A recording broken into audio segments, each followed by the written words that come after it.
I just hit it. It's about to get live. We keep it pretty level, no surprise. Come and listen to the topic bussin'.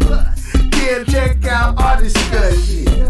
Keith Norris and D2K. K-Bump 20 on the MIC. Jet I night all the way in Germany. Leveled head, you know who that boy is. What it say? Live and level, live and level. We on that MIC. Live and level, live and level. We just talking them games. Live and level, live and level. Take a seat and listen up, man. Live and level, live and level. What's up, people? This is your boy Levelhead back with another Live and Level Gamers podcast. We are running behind the time. Had some situations take place, but we are here. I got the crew in the building, -2. I'm going to let these two introduce themselves. Go ahead, K-Bum and Keith Norris. What's up? What up, man? I'm here. Oh, what it do? I know it's been a little minute. I've been out and about, but Did you say something, bro? You went straight out on what you were saying. I went straight out. Dang. Yeah. No, I'm here, man. Just let everybody know I'm here, man. Ready to get the topics popping, man. Let's do this. Okay. Yeah, man. We was supposed to start at 3:50, but I got a call that needed urgent assistance, so I had to leave and reschedule. So I apologize for those who was prepared to tune in about 3 hours ago, or 2 hours ago. But we in the building, man. We on the internets. We here to talk. Not a whole lot to talk about today, but we gonna talk about what we gonna talk about. But anything interesting before we get into the topics and what you've been gaming on? Another young lady was killed in her home by the police. I don't know if y'all heard that. Yeah, I did hear saw about that. So they got us. Crazy. See, I'm gonna have to figure this thing out, man. I set up a live stream, and when I go live, it goes to a whole different stream. I don't know what that is. I ain't got this thing figured out yet. But go ahead. I'm listening, Keith. That's all I got. They who was it? Sean King raised like $45,000 in 4 hours. That's crazy. Man. How many people seen Tyler Perry's new what was that? His The studios. studio, yeah. Yeah. That's crazy, bro. Man. Me and my wife was talking about it yesterday. We watched some of the festivities and all the christening of the buildings and the different names that each building got, and I was curious some of the names he chose to put on there and why he chose to put those names, but he said these folks hold some type of significance with him. So I was like, because he had one building named after Halle Berry and Denzel Washington, and he even gave Spike Lee one. That was shocking because Spike Lee hated on that brother. Yeah, he hated on him a whole lot at the beginning. He was a real critic. Yeah. So, yeah, that was cool to see, man. Who got out and saw Joker? Haven't seen it yet. No one? Not yet. Not rushing. Was not rushing to see that. I'm in agreement. I'm with you guys. That ain't a rush for me either. But I do want to see it. I've been hearing all good things about it, but they definitely said this is not your typical DC Batman versus Joker. So this is a whole different adaptation of Joker. So I'm interested in seeing. I mean, I've heard mixed reviews. I haven't heard all good, but also haven't heard all bad. I've been hearing kind of a mixture of both. Okay. No, I heard all the reviews I've heard has been good. But that's only like 3 or 4 reviews, so I don't think that counts for anything. So. What about anybody seen Gemini Man? Same there. I heard mixed reviews on that. What you hearing? I haven't even kept my ear on the streets to that one. You brought it up like you was about to say something profound. Yeah, I thought he was going to say something real. Like, yeah, man, we need to go see that. You know, the technology that Will Smith tackled in this. Nah, I have no idea.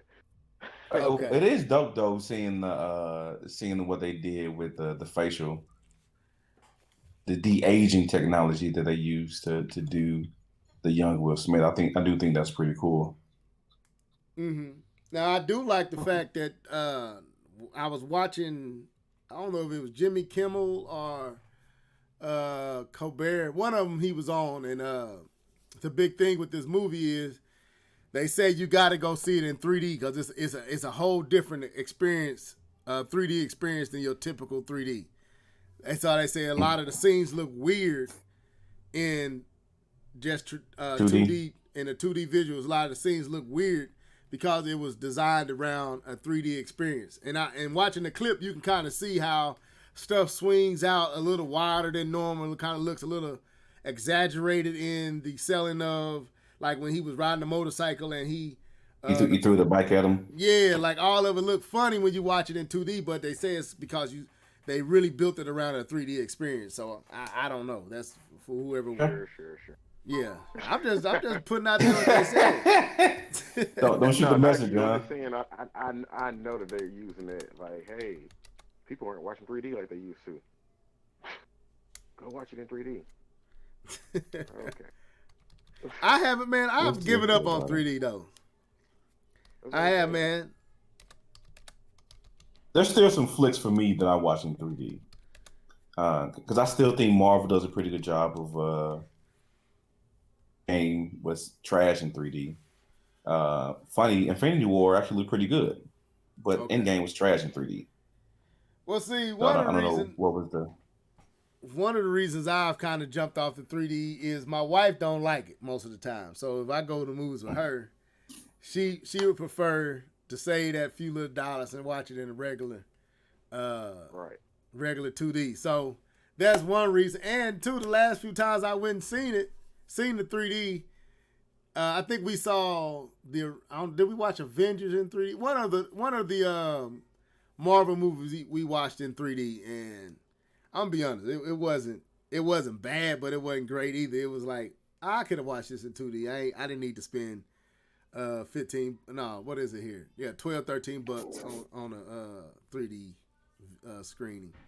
So from my experience, man, it's like the first hour or less they give you all the 3D, and then it seems like after that they don't even focus on the 3D no more. It's like I thought this movie was in 3D. Hey, Like, turn your cool. mic up a little bit, Keith. You still a little low, just a tad low. But yeah, you're right. I'm on this. You're right. It do. Well, I got the topic set up. Let me see. Let me go to these mugs real quick.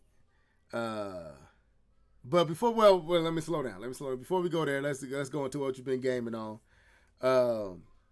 I guess I'll start with Keith. What you been gaming on, bro? Whoa. Go ahead. Where the music at? I told you, bro, today was a rush day. I didn't have time to set all that up. Hey, bro, you got to sing it a cappella or something, bro. Let me see. Hold up. Let me see if I can load it. Hold up. Just a sec. Go ahead and keep talking. Since K-Bone gonna force a this brother. bad boy. Gonna force me to play this music. I get excited with it. You just want to hear me. You just want to hear me sound terrible. That's all that is, man. I ain't. I be jamming to that song. You tripping? Look at all this on the cuff, folks. We ain't professionals with this. If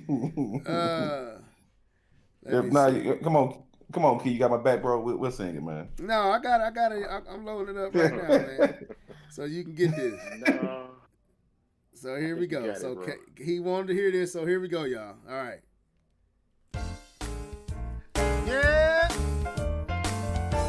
You know what time it is. It's time for What Have You Been Gaming On? Oh. Sing it, folks. Let's go. Hey. What you been gaming on? What you been gaming on? What you been gaming on? What you been gaming on? been gaming on? What you been gaming on?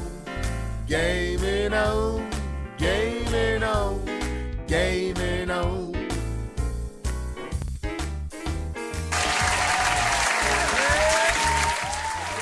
All right, so You know what time it is? shut up, shut it up. All right. Now, so I feel y'all much got better. it. All right, so what you been gaming on? We gonna start this off with Keith. Go ahead, bro. What you been gaming on? I am currently gaming on. Is this A Link's Awakening? I Oh, okay. bought it. Finally bought it. I'm playing it right now. I got it turned down low. I don't know if anybody can hear it. No, I don't hear it. It's cool. There's definitely some stutters. And I ain't gonna lie, it took a second for me to get back into the traditional Zelda groove. Not even gonna lie. But I think I don't got back into it. I've died a lot because I'm playing on hero mode. Oh, you went to the hardest level. The hardest. Yeah. Okay. Better than me, bro. Better than me. Yeah, man. I had to challenge myself. So you said you noticing the stutters. Yes, definitely when you go from one stage or one part to the next, you do notice a stutter. It hasn't bothered me in the gameplay, but overall, now that you kind of got the rust off from that type of Zelda experience, how are you liking it? Is it you like the visuals? Is there anything that's standing out to you? It's it looks good. It looks good. I like the graphics. But I also know, well, I know we're gonna talk about this a little later, but it feels like they kind of played it safe just a little bit. Okay. Just a little bit. But no, we're not gonna. We're gonna talk about because you brought up an interesting question. Should remakes cost the same as the original? And we're gonna talk about that.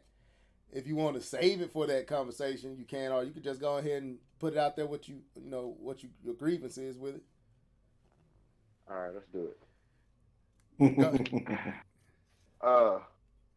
This game, as beautiful as it is, as the amount of work and attention to detail that they have put into this game, it's a glorified Game Boy game, and I kind of have a problem with that. Now, granted, I didn't play the original, but just from some of the things that that I've already noticed, because I've already beat 2 dungeons. So I'm not far into the game at all. So what I could be saying right now could be completely wrong, but it just feels like a glorified Game Boy game, and Nintendo is, they're notorious about not trying to change their games too much and keep it as pristine as they possibly can. But I think if you have the ability to go back and redo a game or whatever, go all out. And I feel like they didn't go all out. And the fact that I feel like they didn't go all out, I don't think this game should be priced at $60 or $59.99. I kind of have a problem with that. Some of the bosses I literally hit on 3 times. On a Game Boy, that's probably okay. On the Switch, even in handheld mode, that's not okay. And I'm playing on hero mode. Now, granted, I know it's going to get more difficult later on, and I've died a lot, but the dungeons are small because they're Game Boy game dungeons. You know what I mean? They're not complex or anything. Not like complex, but they're not like super huge. I mean, I remember back in the day, I had to use like guidebooks to like try to figure some of this stuff out. This, you barely can make a mistake. You know what I mean? Yeah. So I just don't feel like it's worth the 60. 40, yeah. Okay. Well, I mean, hey, we're gonna talk about the pricing, but I would agree that, and I think we said this last week, but we didn't go into details on it. But I agree. Nintendo might need to rethink, the pricing of these remakes. Like something like Wind Waker. No. Did Wind Waker cost the full $59.99 when it came out?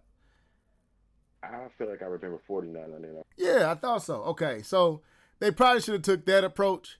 But we don't just want to limit it to like a Nintendo discussion because Sony makes remakes, but I think Sony and Microsoft tends to go with a cheaper price. If they made a game, they don't tend to. Most times, I'm not gonna say every time, but most of the ones I've seen has been cheaper than what it originally was, even though it's a remake or a remaster. I've seen that, yeah. So Nintendo definitely don't need to be charging full prices for remasters, but a remake, I guess we'll say that for that conversation. We'll save it for that conversation. But I'm in agreement with you for the most part. Anything else? Yeah. That's it. Okay. K-Bun. I've been gaming on. What you been gaming on? What I've been gaming on. So mostly I've been for the times I was out of town last week, so I was actually using the remote play. Okay. Playing the PlayStation now? From I was using my phone, so I was playing the PlayStation from my phone, and they actually with the new iOS update, they allow you to hook up your PS4 controller to your phone. Okay. So I didn't take my PlayStation with me on our anniversary, but I did have my phone and my controller. So I got a little gaming in. It's still internet playing. I mean remote playing. So there's still a slight delay in playing it. The joystick feels good. It doesn't feel bad. It actually looks really good. Okay. Of the phone, so it actually looks nice. But it is a small surface. It's only a 6-inch, 7-inch screen, much smaller than a Switch. But the resolution is nice. You don't really get too much stuttering. And I was even like in a hotel Wi-Fi, so that was impressive. And yeah, it was cool. I got a chance to play Madden. That was pretty much the only game I really could play because of the delay. Any of the Twitch games, you can't really play on that. Like playing NBA 2K, I couldn't really play on that because it does require millisecond differences between when you actually shoot the shot. So I actually didn't play anything like that. I just play Madden where I can actually, ball and throw certain passes while I wasn't fully required on making very minute timing differences. So like I said, I played Madden that way. When I got back on vacation, I did play a little bit 2K. Hadn't played 2K in a while because I was very close to being done with 2K because they've been patching the game and breaking the game at the same time, and that's very irritating. Actually purchased FIFA not too long ago, and got the chance to play that with some buddies. So it's about 5 of us all on the same team together playing FIFA. Doing that, man, that was pretty fun. Having everybody all together playing, all on the same chat room with the headsets and stuff like that. And then I played a little bit of Overwatch, and I finally won my World Series in the baseball MLB game. So I went ahead and finished that and brought home a World Series for the Cardinals. And that's all I've been gaming on. Now, setting up that remote play on with your phone and your PlayStation, what all did you have to do? Did you have to download an app or what? How did that work? So basically, you download an app to your phones called like PS Remote Play or something like that. Okay. You download that to your phone, and then you can sync up your PlayStation. It's like a section in the PlayStation called like Remote Play, and then you sync up your phone to the PlayStation by entering some kind of code.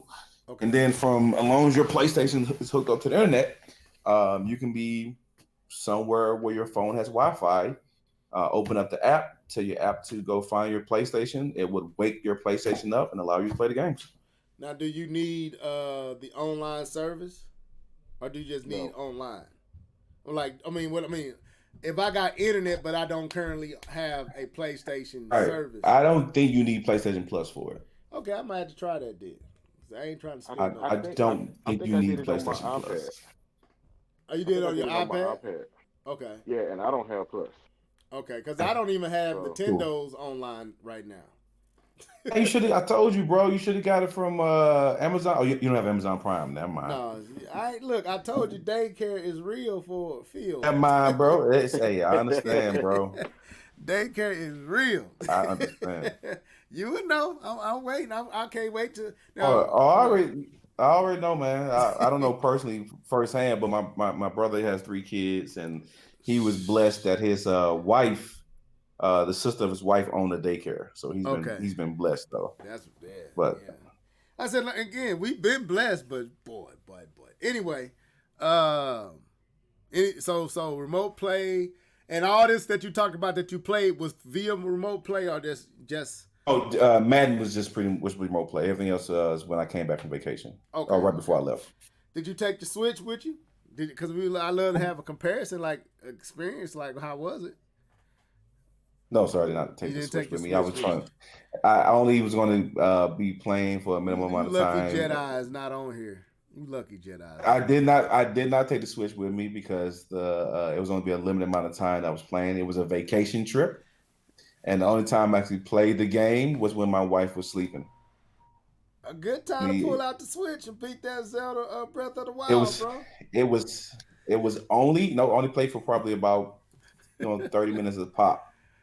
Oh, okay. Because there were some challenges I needed to. There's daily challenges that I need to beat real quick. So just hop on for 30 minutes, knock them out, and be done. Now I hate trying to say bruh's name, but he in here, and I want to let him know we glad to see him up in here. That's Hi Rye. What's up, bro? I don't know if I said it right. I think you said it right. You think I said it right? Hi Rye. I think you did. I didn't. He's put in the chat several times how to say it. Put it in the chat how to say it again. So K-Bum can say it live and I can just follow what K-Bum says. Since he unseen it and ain't corrected me not one time. We don't want you being offended by our lack of ability to pronunciate your name right. So give us in syllables or something how to say it. That way I correct myself. But we appreciate you being up in here, bro. Now, as far as me, I've played a few games this week. I wanted to play Astro Chain, but that didn't happen. But yesterday, me and my daughter decided to get on Mario Kart 8 with her. Haruhi. Is that how you say it? Say it, K-Ball. You got it? Haruhi.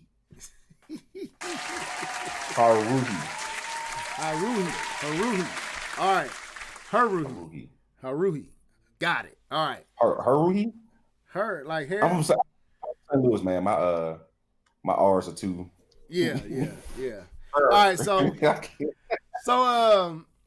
I felt like, jumping on with my daughter, and we played some Mario Kart yesterday, and my wife was sitting there and she was watching us play, and my daughter said, "I'm gonna beat you," because normally I just get it in. I don't show no sympathy, right? I just kill and destroy. Hey, you got to train them up right. But my daughter said she's gonna beat me the next race, right? So I'm sitting here like, it ain't no way she's gonna beat me. So I decided that I was going to ensure that she won the race, right? And that was the hardest. That was so challenging, bro. I had to trail her and make sure no one passed her. And I stayed in second place to make sure she stayed in first place. And bro, that was a task like no other, but it put the biggest smile on my face because when she won, she literally thought she had beat daddy. And it was the funniest thing to me. And my wife looked at me out the side of her eye. She knew I had let her win. But my daughter was celebrating so hard that we both just played it off like, I was like, and I'm like, oh man, you beat me. And she's like, I'm gonna beat you again. I was like, well, I don't know if we're gonna try that one. They're gonna try that again. But I had a good time playing Mario Kart. Man, I'm gonna tell you the truth, man. Nintendo has some pretty nice looking games. I ain't gonna say they're the most graphical, but really nice looking games, man. Mario Kart is a nice looking game. And so I played. I actually would agree. I think Mario Kart looks nice. That was one of the first games I played. I play on the Switch outside of Zelda, and Mario Kart and Zelda both looks nice. Yeah, there's some pretty games. I mean, yeah, they got some technical aspects that can be better. You can see some Oh, G's. my man just spelled his name in. Did he spell it in Chinese Hiragana. characters? Yeah, bro. Or Jap. I don't look. I don't want to mess up, bro. You put. Japanese characters, whatever it is. I can't. I'm having trouble reading the English pronunciations of it. But so yeah, man. I played that. We also, I forgot that I had Capcom's beat 'em up, like the one with all the different beat 'em ups. So we played that Yeah. and had an interesting situation, and I kind of shared it with y'all earlier today. So my son came downstairs and he decided he wanted to jump in because me and my daughter having a good time. You know, these games, he typically like, nah, man, I ain't trying to play that. It says Japanese. Thank you, bro. He said, and we didn't mean to offend if we said it wrong. We just don't know. Just so blame it on our ignorance, not our heart. But yeah, anyway, so he don't typically want to play these games because that's kiddie stuff. So me and my daughter having a good time beating up and trailing through this game. And so now he wants to jump in, so he asked my daughter for the controller.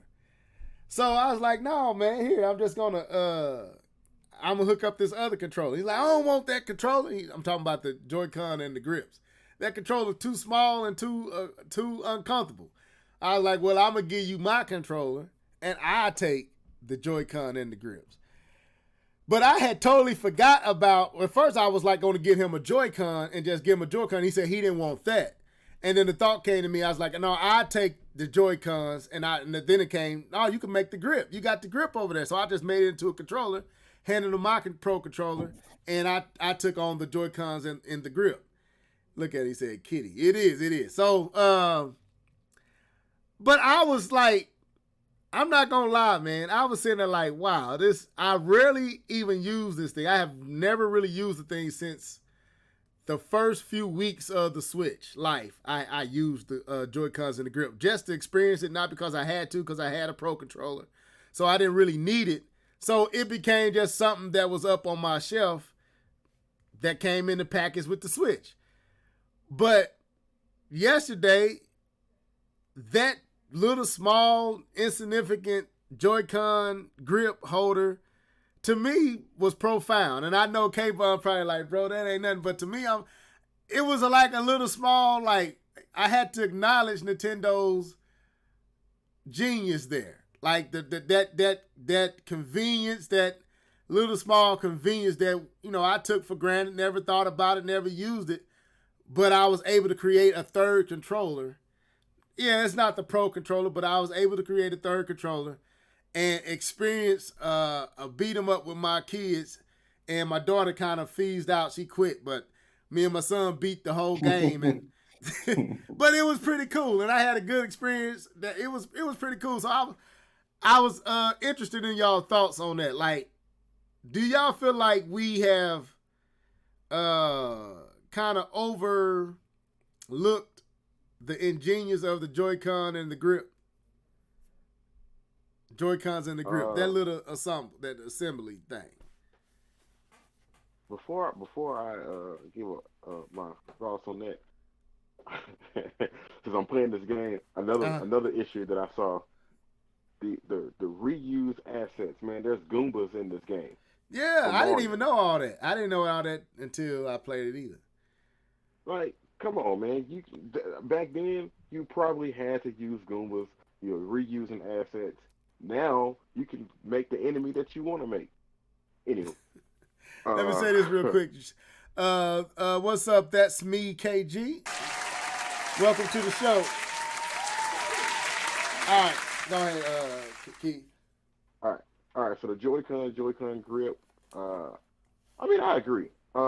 Because, and I said it earlier when we were talking, that it's kind of like an evolved Wii remote, whereas the Wii remote was like so different that Nintendo wanted to just focus on their uniqueness, but it was so different that a lot of people couldn't wrap their head around it. They didn't realize that the motion was just basically taking control of the right thumbstick. That's all that was.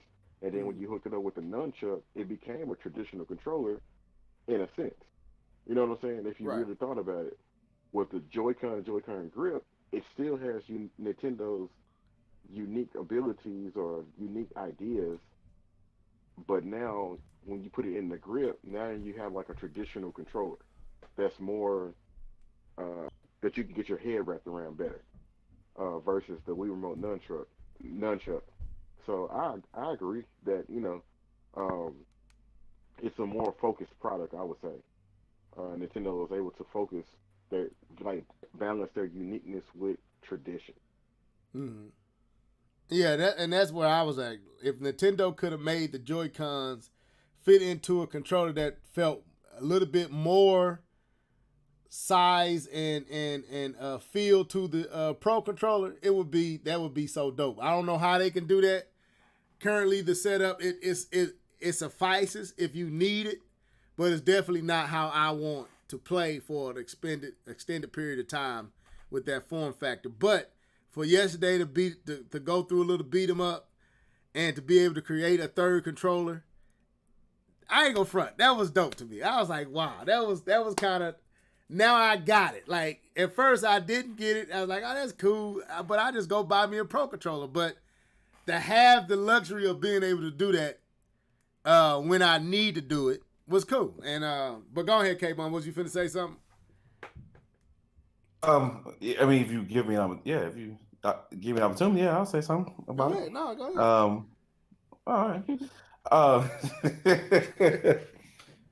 so as far as I don't know. So I probably would be more wild about it, or like, oh, that's dope. Nintendo was able to do that if it was actually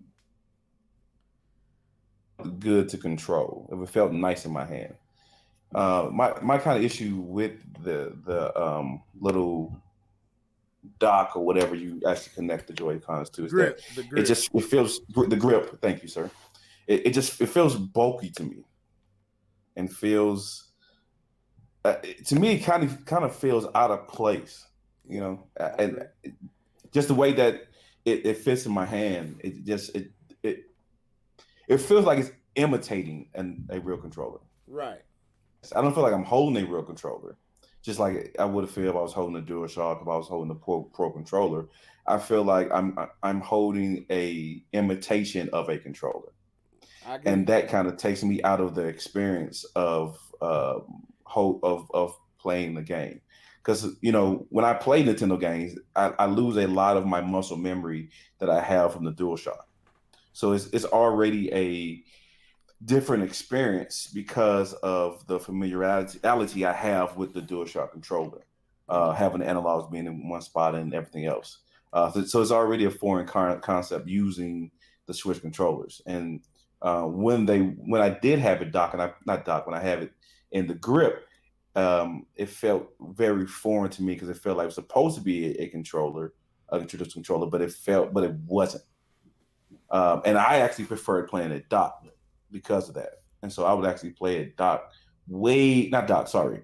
I would actually play it in portable mode because it felt more comfortable, natural, more like I'm playing a handheld game or something like that, than playing with the grip. So maybe my reserve of saying Nintendo that was genius is probably based off the fact that it doesn't feel functional to me, and so it's kind of hard for me to give them a tip of my hat when I'm like, but it doesn't feel right. I think it's a great idea, and there's been other controllers to do the detaching piece. I think Nintendo has done it probably the best out of all the controllers that's done that. I think their controllers are the best, and the tech in those controllers are some of the best. But to me, it still feels. It doesn't feel like a natural controller to me. So that's my reserve. But everything else Nintendo's done with the controller is definitely their wheelhouse and the stuff and their adventurousness of creating controllers. No, I agree, and that's what I'm saying. Like, my complaint with the controller, and that's why I don't use it, because it does feel like an imitation of a controller. It doesn't feel like an actual controller. But I feel like it's ingenious. The concept of it is ingenious. It's a very brilliant concept. Maybe not executed as good as Nintendo probably could have had they put a little bit more thought and resources into the size of the grip, the width of the grip, the position of the Joy-Cons in the grip. Part. Like a lot of that Nintendo, huh? I said that part. Yeah. Why? Because not to cut you off, but I do want to, before we go way too far, because I want to go back to one of K-Bun's points. I thought it was odd that he said it felt bulky. Yeah, it's real too small for me. It's small. Like, to me, it's really small, and it's like if it was just not the Joy-Cons themselves, but the grip itself was bigger, I think it'll work, or it'll feel more natural. Right. My opinion. Yeah, I feel like the form size is too small. Go ahead. No, that was this. I didn't want to go too far away from the fact that he said it was bulky, because I thought that was interesting that he said that. Well, I mean, I got it. I understood what he meant. Like, it's small, yet it doesn't feel like it's not like, okay, it's small, yet in your hand it does have some thickness to it, but it's not in the places and it's not where you want it.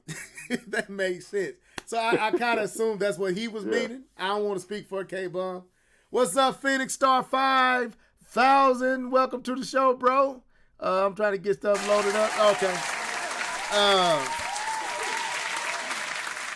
I feel like they cut corners on the dock. I feel like they probably could have gotten away with the Joy-Cons and that whole form factor had they put more time in designing the dock to replicate an actual, from a size perspective, form factor perspective, an actual controller. I think they just like, oh, this would be cool for little kids. And it's that, and I don't want to stay on this too long because we got real topics. This ain't even one of our topics. But it's those thoughts, like, Nintendo, you have a great idea here. This is a very ingenious idea, but you didn't allow it to birth into fullness because you cut corners on, like you said, it's small and it's a little too small. For me, for the comfort of my hand, it's too small to want to play Zelda that way. I'd get away with playing Capcom and maybe Mario Kart if some friends come over and they want to play. Or my daughter can get away with playing with it. You know what I'm saying? But I think Nintendo could have put a little bit more time in developing the actual grip and the placement of the Joy-Cons in it to replicate to capture that full-size controller. But yeah, that's my opinion on it. But I felt that was interesting playing with my kids yesterday, and probably gonna go up there and do that again. I had a good time, man. Trying to get more in daddy mode and stop being selfish with my games. But anyway, so let's get into these topics, bro. We opened this up a little bit. Let's get into these topics. So, topics on deck is PlayStation and Nex-Gen, a true technical leap. That's our main topic. Should remakes cost? I put cast. I'm gonna have to fix that. Let me change that real quick. I like this about this. I can change this stuff if I need to. Cost, should remakes, and I should have put remasters cost full prices. And I want to talk about the controller, PlayStation, what they doing with the controller, and also what Nintendo did with the Joy-Cons with the technology inside of it with the HD Rumble and all that stuff. So we got a few little topics on here, but let's jump into this first one. SHAQ and DAMIAN LILLARD rap battle. Who won? Who won? Let's get this on out the way. Oh, man. Keith, who won, man? Go ahead, let me hear you. The Diesel won, man. K-Bum, I need y'all to sign out in the comment section. If you got to experience SHAQ and Damian Lillard's rap battle, I need y'all to let me know who won. K-Bum, who you think won? Keith said the Diesel won. I didn't hear the second round. Okay. I didn't hear the second round. If it's hard to say who won. 'Cause if I want to base it off of just which one I thought was funny or enjoy, I think the Diesel was hilarious. I thought his was just funny and I enjoyed it. Where we're talking about lyrical style and as far as just straight rapping and just flow, Dame is just a beast when it comes to that. So I'm gonna say Diesel won though. Look at, but just the first. If I'm talking about just the first one, I haven't heard the second one. I heard Dame went in on the second one, so I didn't get a chance to hear the second one. I'm just talking about the first one. I'm going to go ahead. I'm going to give it to Dame. I think Diesel was funnier. I think Diesel was actually funnier than Dame, but I can't give it to Dame. Diesel. I mean, I can't give it to Diesel. I can't give it to Shaq. Dame had them bars, bro. Dame was rapping. He had some nasty bars. Though. He had them bars. He had some. You had to go back and re-listen to it. Like, ooh, he said that. Yeah, you had to really be paying attention to what Dame was saying. So, but I give Shaq a salute. He shocked me, especially his comeback. Another problem with Shaq stuff was, dude, as a producer, man, go record this stuff right, man. Quality. You make too much money. You just sound like you in a bathroom, bro. You sound like you in a bathroom with a sock over your microphone and everything, bro. This is trash recording. He already hard to understand. I was playing with Kobe. I can't really understand you when you got quality. Right. But when you listen to me, it was funny. It was lighthearted. And then Shaq is standing on a mountain talking down, not because of his height, but he's like talking down to Dame. That's another reason why I feel like he won. It's like, I really don't have to come back in. I really didn't have to come at you the first time, but I'm bored. Well, Shaq kind of started it. Shaq sent the first diss track out. So Dame responded, but I'll say this.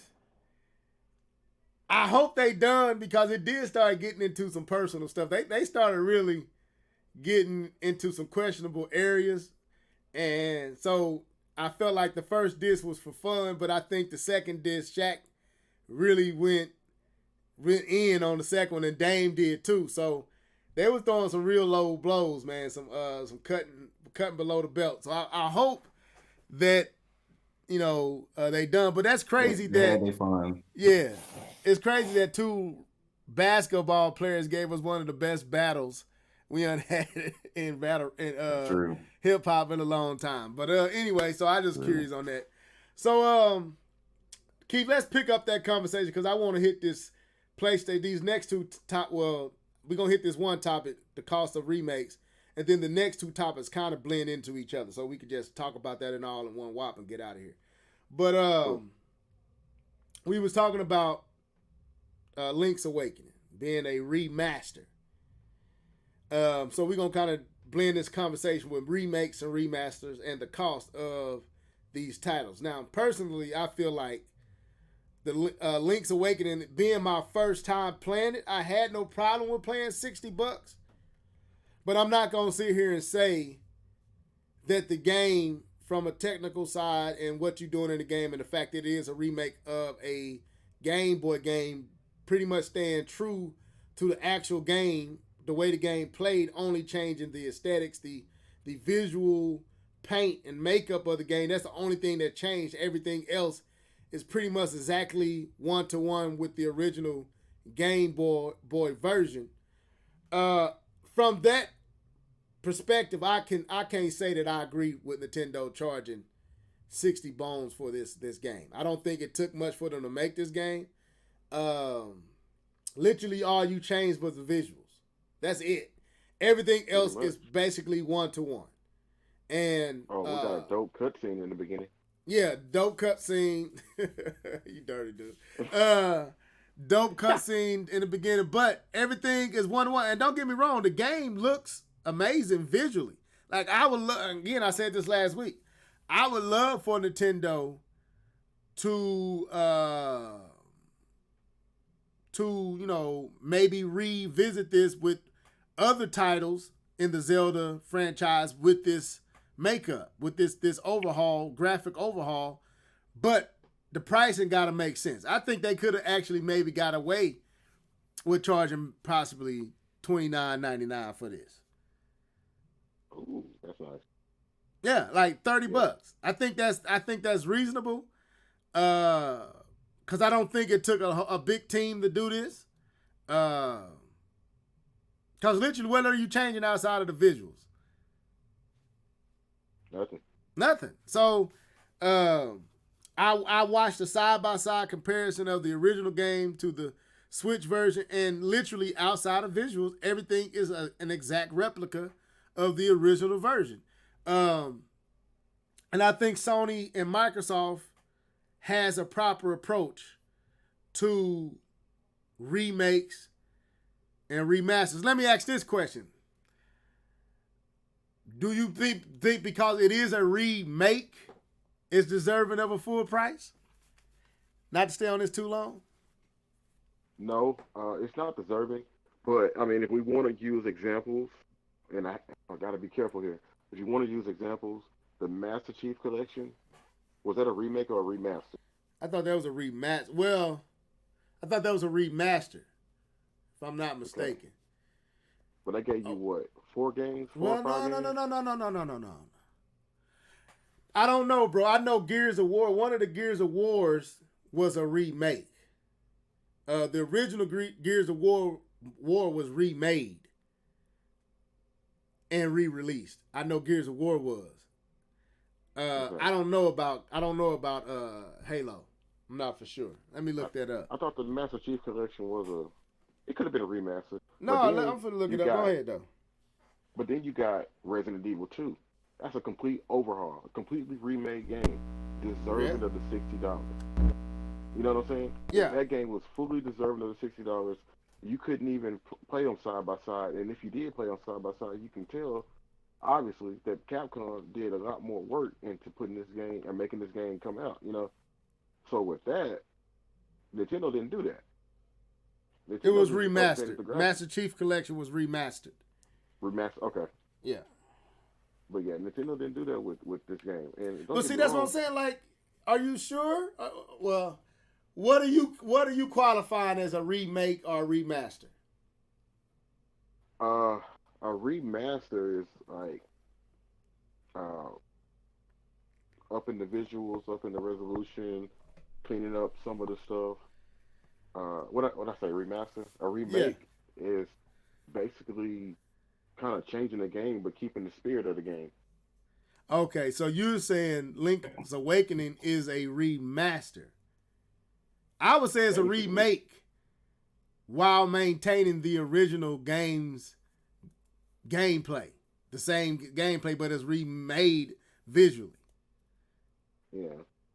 It's a you got to be careful with this one, I guess. Yeah. There's a certain level where if you're just upping graphics, resolution, I think Tomb Raider did that with theirs. Right. That's a remaster because you're just upping visual. If you're completely changing the art style, that's a remake. That starts getting the category of being a remake when you start to change the art style. Right. Because there's more to it than just getting higher resolution textures. Mm-hmm. You're totally changing the art style, and you're putting in more work than just now it's the same shirt in 4K, and we add shadows. So I would put that, but still, if there's touching to the gameplay, and stuff like that. But I will put doing the art style of the game. I would tend to say that's a remake more than a remaster. Okay. Haruhi say remake equals reconstructed on a new engine and new console. Okay, that makes sense. I would say I agree with that. A game like Twilight Princess for the Wii U was a remaster. It wasn't a remake. Wind Waker was a remake. It was remade with better visuals and everything. That was a remake of a GameCube era game. And then Twilight Princess was a remaster of the original Twilight Princess. They just remastered it, improved the visuals, brought it up to an HD resolution, cleaned up some of the jaggies, but it's the exact same game, just glossed over and shined up. It's like taking some music and mastering it instead. And whereas a game like Link's Awakening, that's a remake. The game, what's the other game that they remade? The Resident Evil game that you mentioned, Keith, that's a remake. Yeah. So that is a remake, yes. All right. So I still feel like there's degrees of remakes. There's degrees. The original Ocarina of Time, yeah, that was a remake. Thank you. The 3D version. I think that was remade for what was that? The 3DS. The original, wasn't that remade or was that remastered? No, that was remastered. That was remastered. Remastered. Yeah, that was a remaster.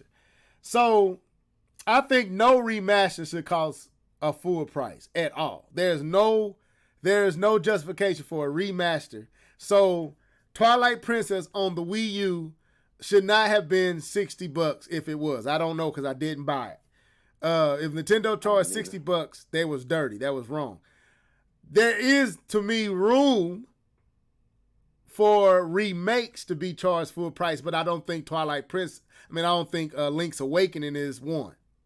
That's what I would say. Any thoughts on that? So I agree.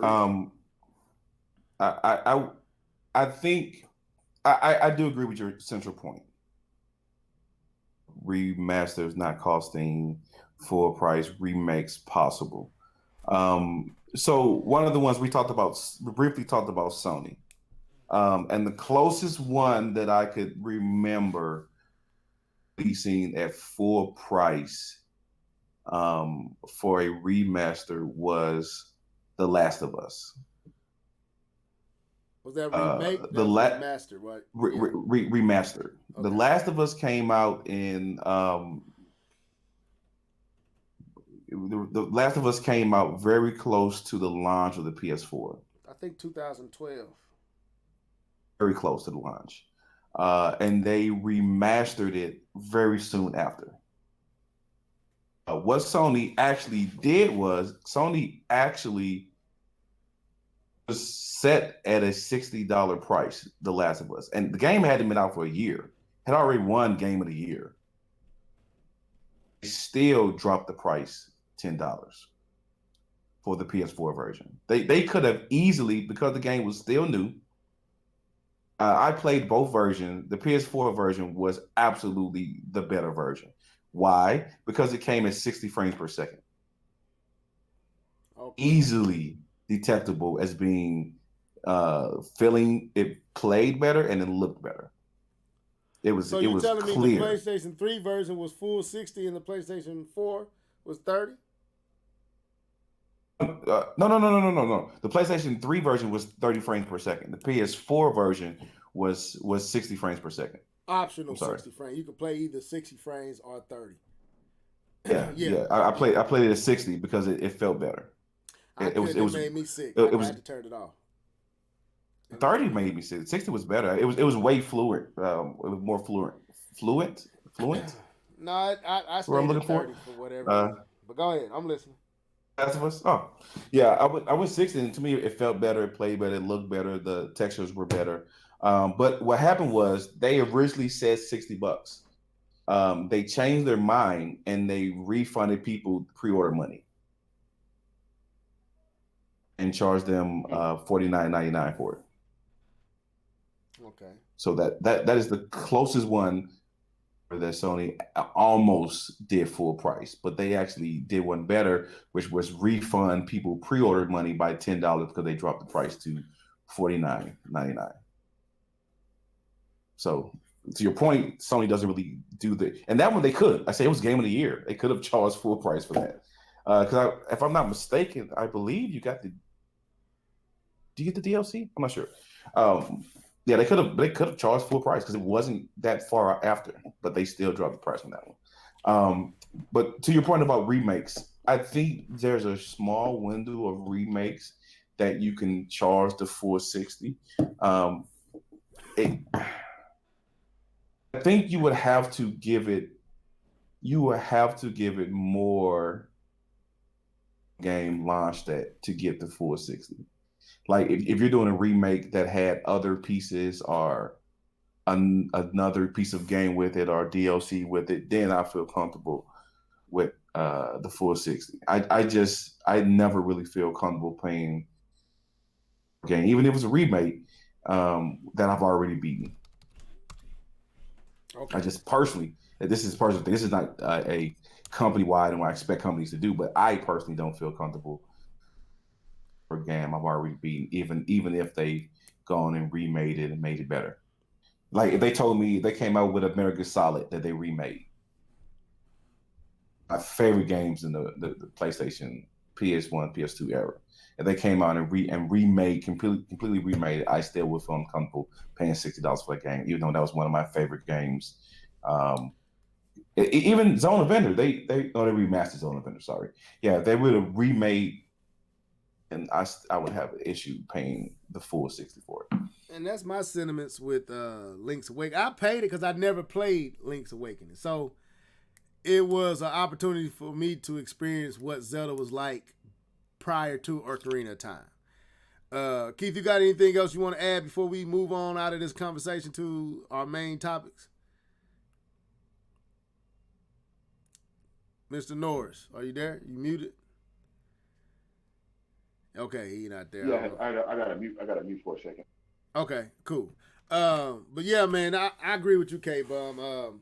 That's why I didn't buy The Legend of Zelda Twilight Princess for the Wii U, the remaster for the Wii U, because I could not bring myself to pay, and I believe it was full price, if I'm not mistaken, and they was pushing the whole amiibo stuff. And I was like, I just can't bring myself to pay that much for a game that I beat already, that I'm not going to experience anything new. It's just going to look better. And as fun as that game was also depressing and long. And there was aspects of Twilight Princess that I just didn't really want to. I just didn't want to tread through. I mean, it's a dark game. It's a dark game. It's a task oriented game.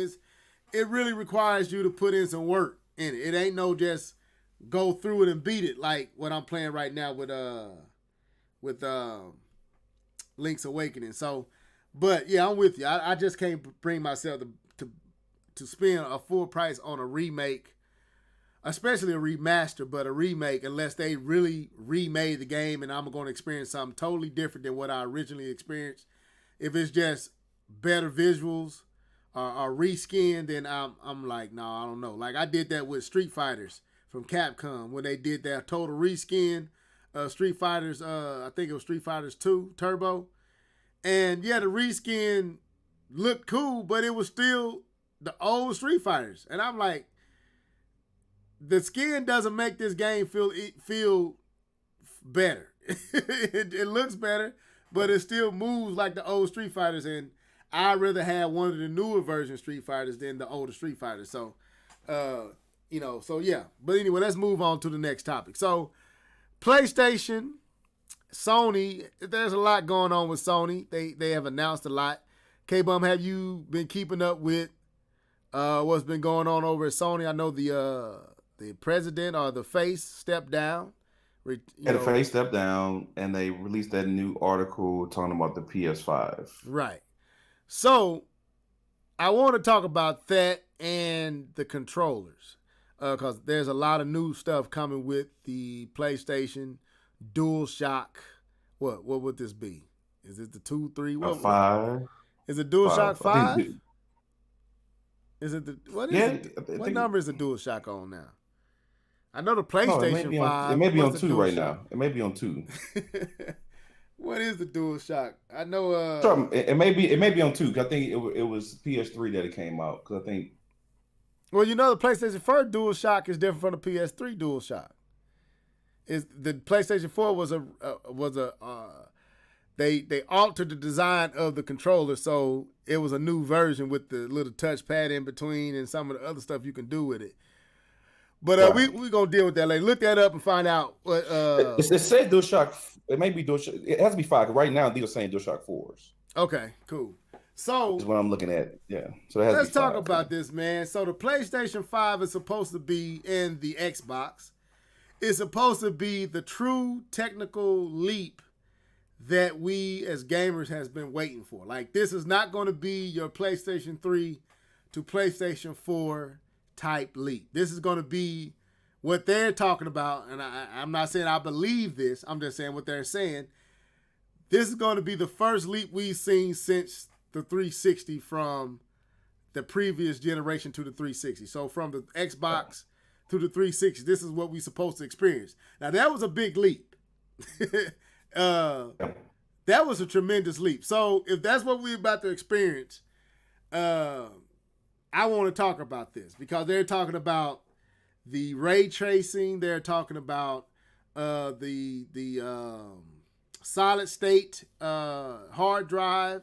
They're talking about the Navi and the different, all the stuff on board on the system, even down to the controller having a microphone that you can ask for help like Siri. So let's get into this, man. What's your thoughts on what we've been hearing about what's possibly going to take place with these next-gen platforms? That's you, K. Who you talking to? Okay, I didn't know you were talking. I didn't know if Keith was back. So I don't. Let's start off with this, man. No, if I fully agree, I'm kind of like you. These game companies are going to try to sell you on whatever they need you to buy, so you buy the system. So they're going to come out with all the words, and this is coming from a Sony fan. They're going to give you all the words to try to sell you to buy this new $600, $500 system. So they're going to hype it up as much as they can without going too far, hopefully, and be able to deliver on what they're saying. Mm-hmm. I don't know how much I'm buying into, hey, this is going to be a bigger leap. This is going to be one of the biggest leaps that we've seen since back in the 360 eras. I'm not drinking that juice yet. The reason why is just looking at, what is being done in the PC space, where we're still not seeing huge jumps in space when it comes to next-gen graphic cards. I mean, we are seeing some amazing stuff, especially what Unreal Engine is doing. They're doing some amazing things with photorealism. They're doing some amazing things with photorealism. Let me say that. But we're still not seeing some of that they're really saying. Now, when it comes to ray tracing, lighting in a game can completely make a game look different. And can totally make a game look different. And ray tracing can deliver on that to give us the closest to photorealism that we've ever been. But I don't know if that's what Sony is doing. That's my point. Yeah, go ahead. Sony came out and said, no, Sony came out in an article and said that this is ray tracing. This isn't some software emulation of ray tracing. Cerny, Kool-Aid is three generations old. Kool-Aid is 3 generations. Go ahead, right? Man. But he came out and said, no, this is actual ray tracing. There's no software emulating what ray tracing should look like they're doing with 4K. How it's built in the hardware. Into the hardware. Right. So, it's going to be different on that front because of that. Tying it with SSDs are going to give us a whole different level of gaming when it comes to speed, when it comes to loading. But they've even been talking about how fast your character moves through the scenery, how that was held back by the hard drives of the day. Can now move faster through the environment because of the SSD. I believe that, yes, that's definitely going to have a big impact on gaming. But how much are the developers are going to actually be able to utilize all that new functionality within this next console of gaming? Okay. That's the thing. You can give all this technology, you can give all these assets.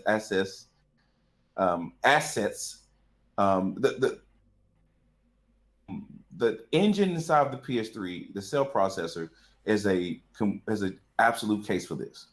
The cell processor was more powerful than any other system out there. Mm-hmm.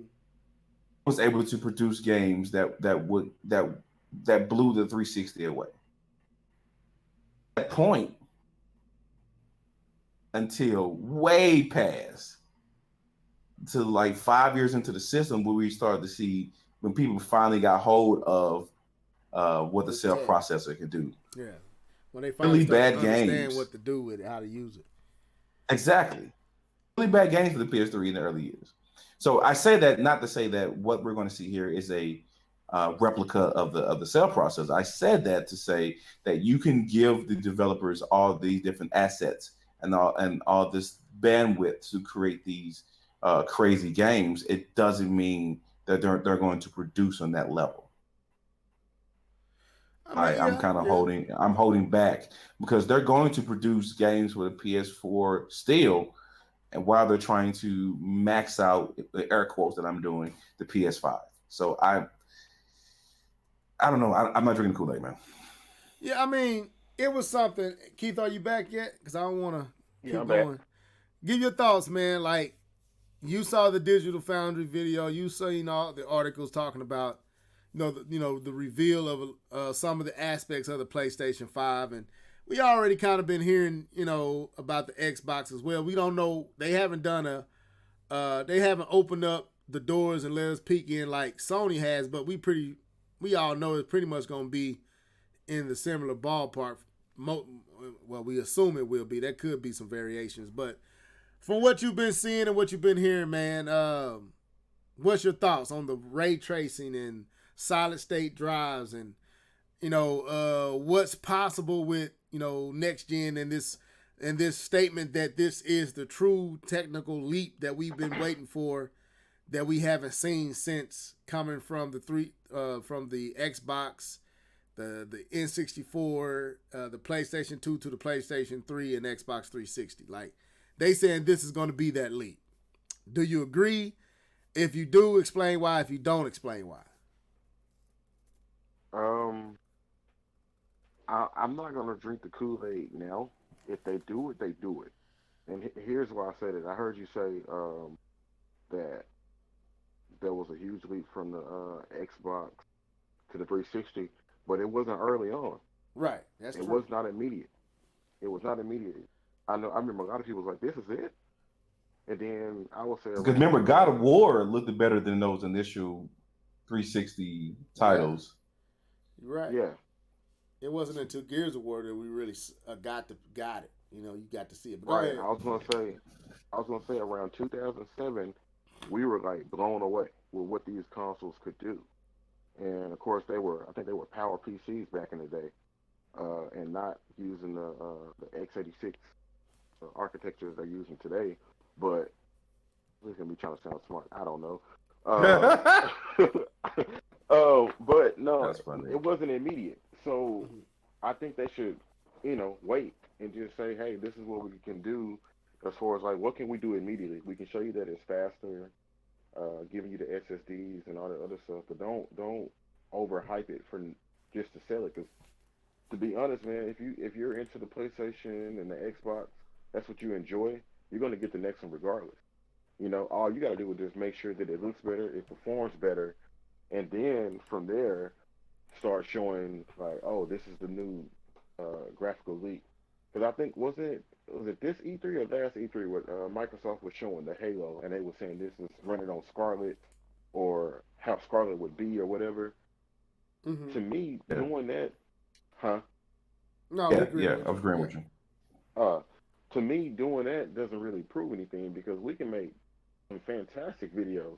You're saying this is in game. That doesn't actually mean that it's true.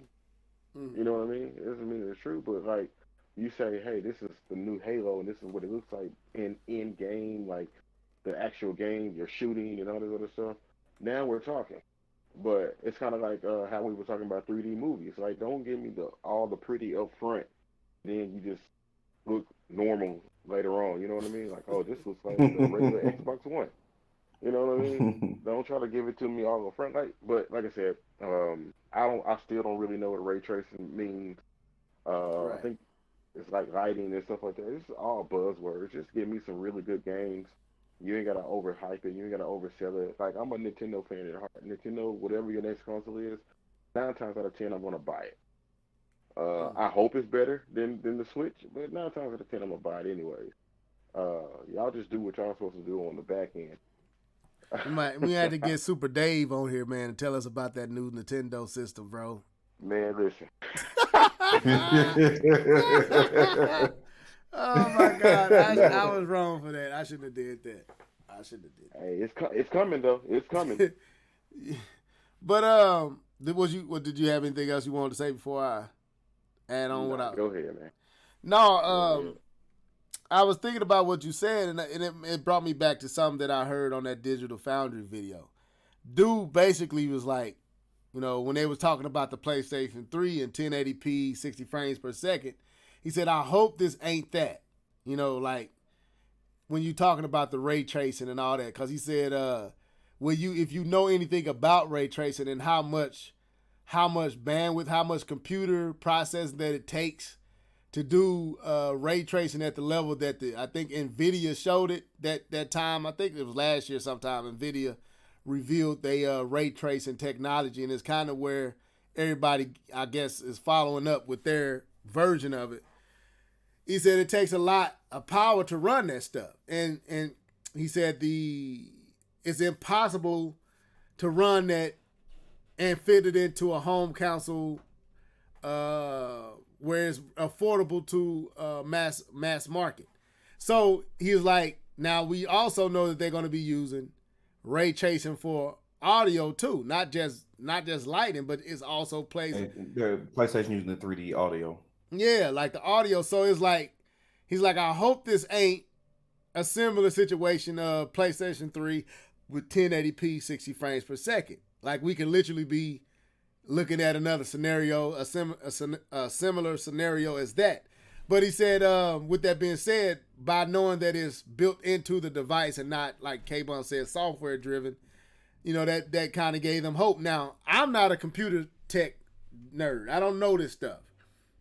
But what caught me was, the whole testament of this is going to be that leap that gaming has been looking for. Like that leap that we all missed from the PlayStation 3 360 to the PlayStation 4 one to the Xbox One. Like even though everything looked good, it looked better, that's about what it looked like. It looked cleaner. It looked like it looked like they tightened it up. Like, kind of how K-Bun was saying with the PlayStation 3.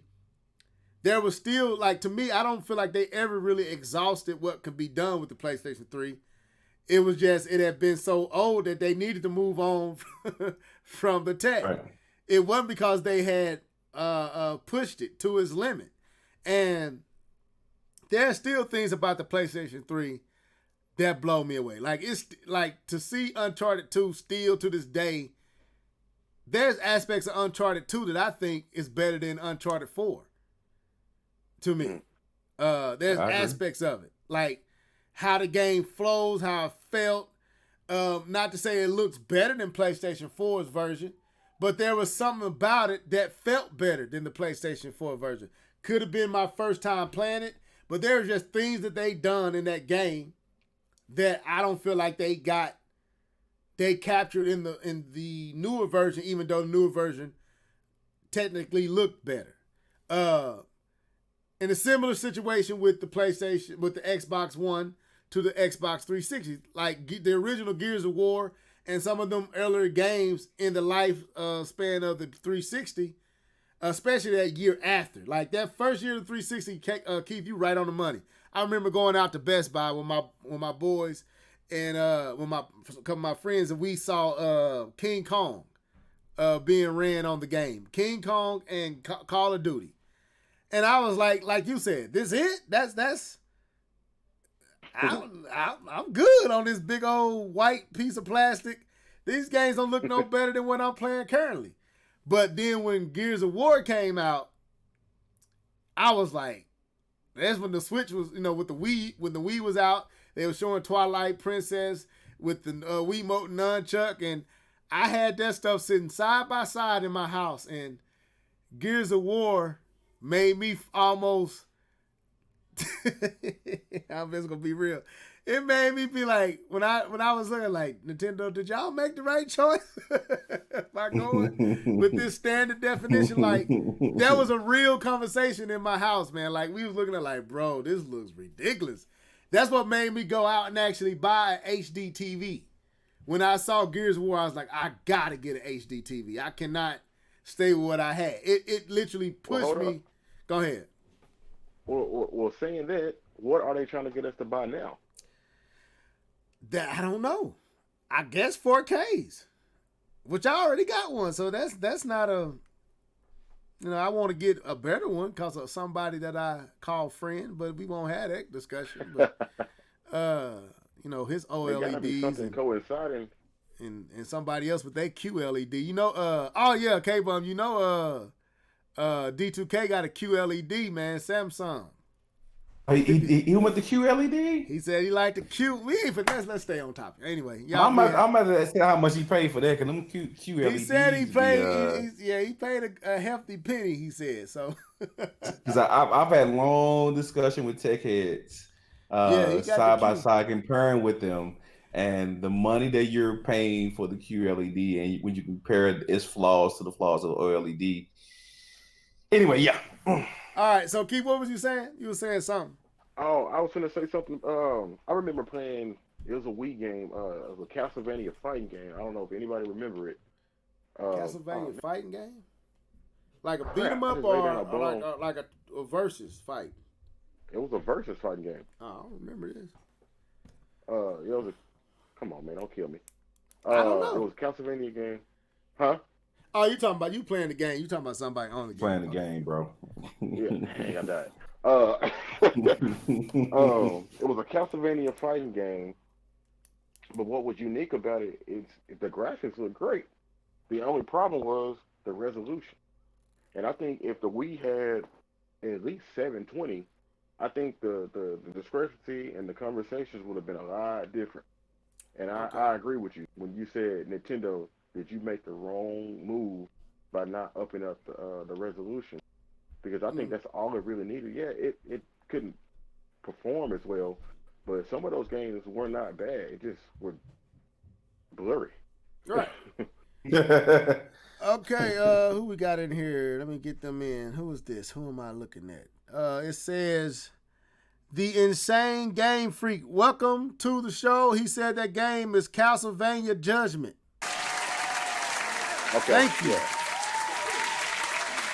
All right, so I know who that is. I see your picture. What's up, bro? Welcome to the show, man. I ain't never seen you sign off in the comments section, but yeah, I'm interested in. I'm not buying the sauce. I'm not buying it. But if they can truly, if this is possibly the leap we've been looking for, the leap that everybody was hoping that the PlayStation 4 and the Pro and the X, because what they're saying is what this says is the X and the Pro were not the leaps. So that was wasted hardware, so to speak. And I'm kind of glad I didn't get. I wanted to get the Pro. I'm not gonna front. I wanted to get the Pro. I enjoy my Pro. You ain't about to belittle my Pro. I ain't belittling your Pro, bro. But I'm just saying. Enjoy the rest of your life. I said I wanted the Pro, but I was like, I know Sony coming with a new system here shortly, and what I was getting on the PlayStation 4. Currently getting on the PlayStation 4 was cool. I didn't need anything. I'm not even looking for a new system right now, but I am interested in what they talking about. Am I buying it? No. We know that that's what they got to do. Just like they did with the PlayStation 4, it was the leap. It was going to be, this crazy bump and jump, and we saw what it was, and it wasn't what they claimed. So, and we still haven't even seen, even with the PlayStation 4 and the 3 in the Xbox One. We still haven't seen that a few years later leap.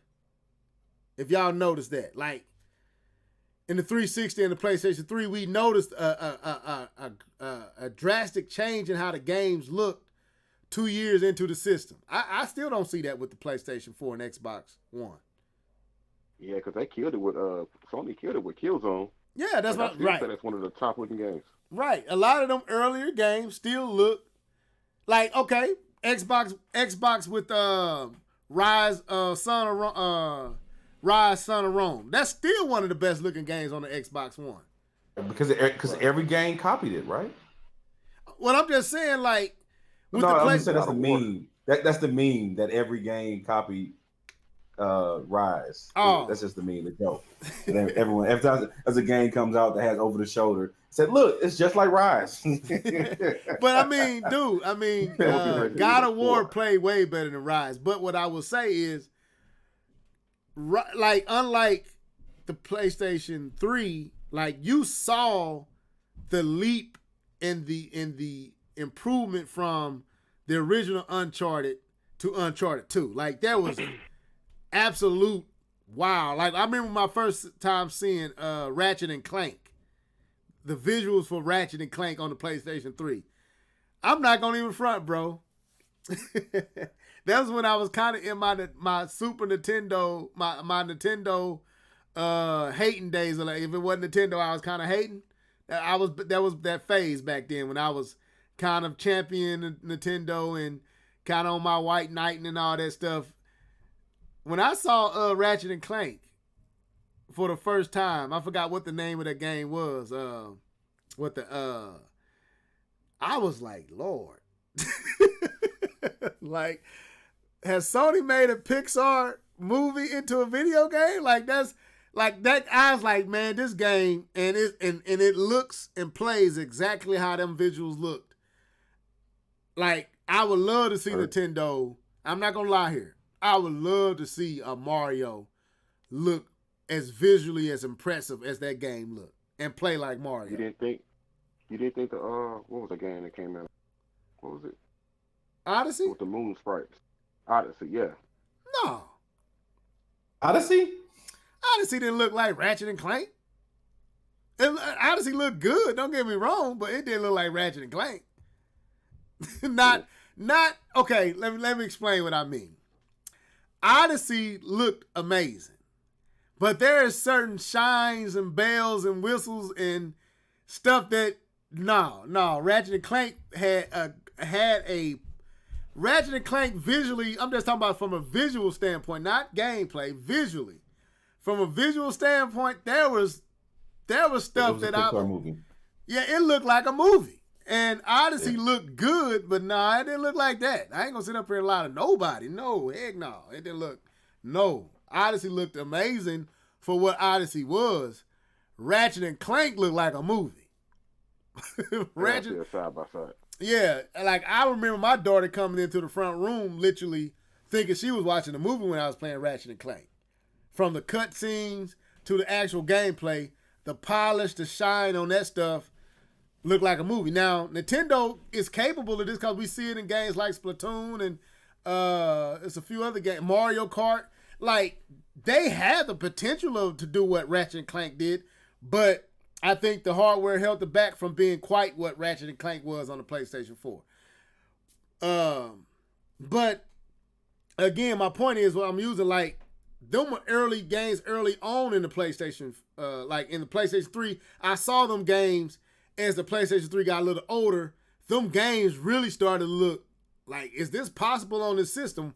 I haven't seen that with the PlayStation 4 and Xbox One. So if that's possible with the PlayStation 5 and the Xbox Scarlet or whatever it's called, I'm interested. Mario Rabbids. No, Mario Rabbids didn't look like Ratchet and Clank. I'm sorry, man. Now, I played Ratchet and Clank on the PlayStation 4. I played it on the PlayStation 4. So it probably looked a little bit better than what it looked like on PlayStation 3. So I'm going off the PlayStation 4 version of Ratchet and Clank, the remastered version. It's definitely an art-style choice, though. Yeah. So let's move on from the system and move to the controller, because I believe this is an area that has not improved for the other. Well, I think Nintendo has tried with motion controls and different things like that. But listening to some of the ideas that's going on with the new controller, I thought it was worth talking about. Now, we know that Nintendo came with the HD Rumble where you can literally feel like it's replicating true feeling of like if, you know, when Nintendo showed the two ice cubes in the cup and shaking the ice cube and literally feeling those ice cubes like with the HD Rumble. Well, Sony is coming with the Haptic Rumble, which I've been hearing about this for a while. Even before HD Rumble, we was hearing about this type of stuff and thought that's what Nintendo was going to be doing, some stuff like that. And that's what HD Rumble kind of is. But the Haptic Rumble, adaptive triggers. What are y'all thinking about this? Like, that adaptive trigger stuff sounds dope to me. And what other improvements do you feel like they can make to our traditional controllers? I throw it at Keith first and then come to you, K-Bun. Go ahead, Keith. Oh, okay. One of the games that I felt it the the most was and it was a 2D game. What you call it? On the Switch? Hold on, I can go back. On the Switch. Hold on, I can. 1-2 Switch? Blaster Master. Oh, okay. 2D game. It actually felt really, really good. It actually made the experience a whole lot better. So if this is something that Sony can do and pull off, man, more power to you. Whatever you can do to make the controllers advanced, do it. I mean, I've shot a gun maybe like once or twice in my life, but since, you know, there's gonna be a lot of shooters on that game. So if you can actually make the Rumble feel like a gun, that's gonna be dope. You know what I'm saying? If you can make the Rumble feel like a sword clanging or whatever, I think that's dope. So I haven't really looked in too much into this, but if this is something that they're trying to do and push forward with some stuff, hey man, more power to you. Shouts out to Lee Percent. He said $80 controller.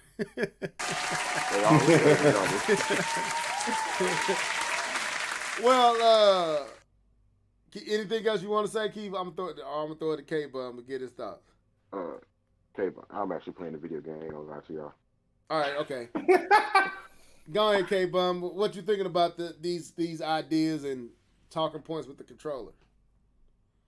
Oh, I'm trying not to say this and try not to get too deep with this. The controller is the gamer's way of interacting with the game or the universe. This is our entryway, other than our eyes. Mm-hmm. This is our entryway to interact.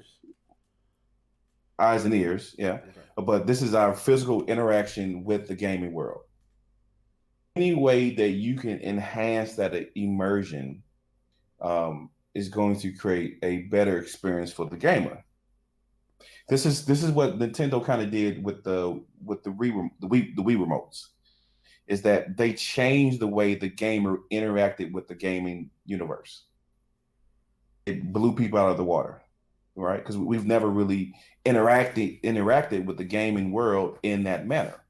Mm-hmm. The controllers is a very specific thing that really does need to be improved upon, along with the system.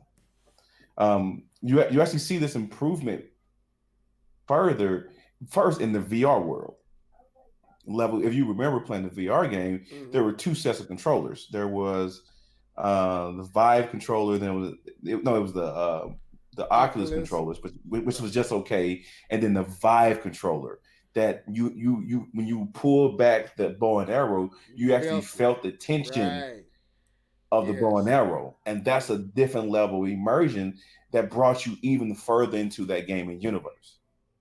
Mm-hmm. Am I saying the word wrong? Immersion? I think you said it right.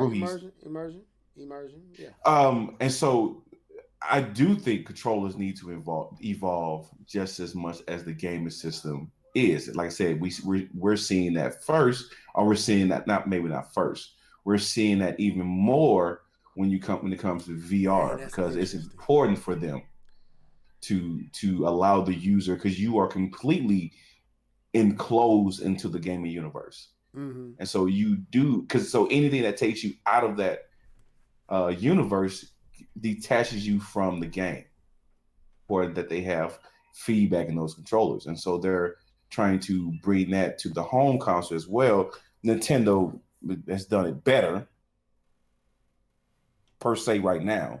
If we look at the controllers that we use right now for the PS4, first controller is being used for Switch, and the feedback system that is in the Switch is far better that's in the 360 or the PS4 controller. That's clearly it's better.